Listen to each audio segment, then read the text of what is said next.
Welcome to How to Cook That. I'm Ann Reardon and today we're making a dessert with a choc chip base covered with a banana caramel, a sinfully rich baked chocolate ganache, all topped with a gooey chocolate coffee cremeux. This week's Notification Squad shout out goes to Emily Elizabeth. For your chance at a shout out, subscribe and hit the bell to turn on notifications and write done in the comments so I know you've done so. Firstly, let's make the coffee cremeux. For that, you'll need chocolate, egg yolks, sugar, coffee, and cream. And I've written all the recipe quantities out for you on the howtocookthat.net website in grams and ounces and cups, and I'll link to that below. Place the cream and the coffee into a saucepan and add the sugar to the egg yolks and whisk those together. Heat the cream and the coffee until it just starts to boil, and then turn off the heat so that it doesn't boil over. Whisk some of that hot cream into the yolks a little at a time, and then when you've got about 3/4 of it in, pour the egg yolk mixture back into the saucepan with the rest of the cream and stir that over high heat until it reaches 85 degrees C or 185 degrees F. Remove it from the heat and immediately pour it over the chocolate. Now you want to leave that for a few minutes and the heat from the cream mixture will start to melt that chocolate, and then you can just start whisking and whisk it all together until the chocolate is mixed in. Pour that mixture into a hemisphere tin. If you don't have a hemisphere tin, you can just use a round cake tin here instead. And then you want to put that in the freezer overnight. For the base, you need chocolate, icing sugar, hazelnut meal, or you could use almond meal, 1 whole egg and 1 egg yolk, butter, and all-purpose plain flour. Place all of that into a food processor. Now, if you don't have a food processor, you can just grate your chocolate and mix all of it together by hand. And then put that paste into a lined loose base tin and spread it out so that you have a nice even layer across your base. Now you want to bake that in the oven for about 20 minutes. For the banana caramel layer, we need bananas, of course, cream, butter, sugar, a little bit of water, glucose syrup, and vanilla. Add the cream and the vanilla to the bananas and mash them together using a fork until they are all soft. Place the water and the sugar into a pan over high heat and add in the glucose syrup.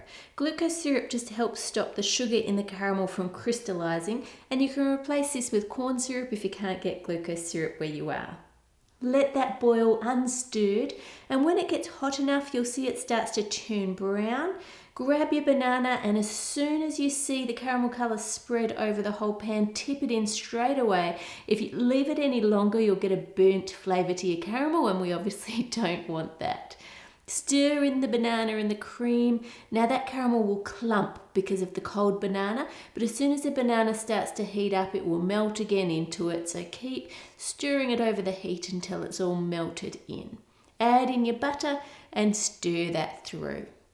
Now while it's still warm, you want to pour that banana caramel onto the cooked base and spread it out, again trying to make a smooth, level layer. That looks yummy already. Now for the sinfully rich baked ganache, you'll need chocolate, 1 whole egg and 2 yolks, sugar, cream, and milk. Pour the cream and milk into a bowl and heat that in the microwave.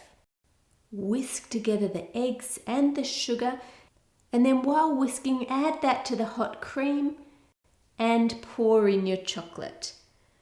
Just like we did before, leave it for a couple of minutes so the chocolate can melt, and then whisk it together until the chocolate is evenly mixed into the cream.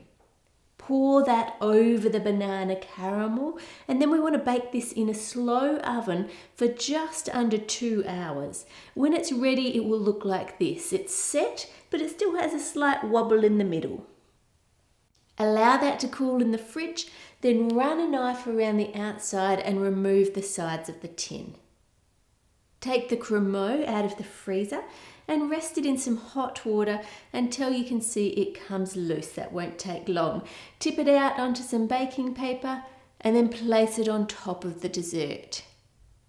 Temper some white chocolate and pour it onto some acetate and spread it out evenly using a spatula. Lift up the sheet so you get straight edges and place it back down on the baking paper to set a little more. Once it's firmer but it's still flexible, wrap it tightly around your dessert. Spread some more chocolate onto a patterned chocolate transfer sheet and let that start to set, and then use a round cookie cutter to cut out different sized circles. Then once they're set, you can just peel them off and they'll have that cocoa butter pattern on the other side. Peel the acetate off the outside of the dessert and add the chocolate circles where you want them around the outside and the inside too if you like.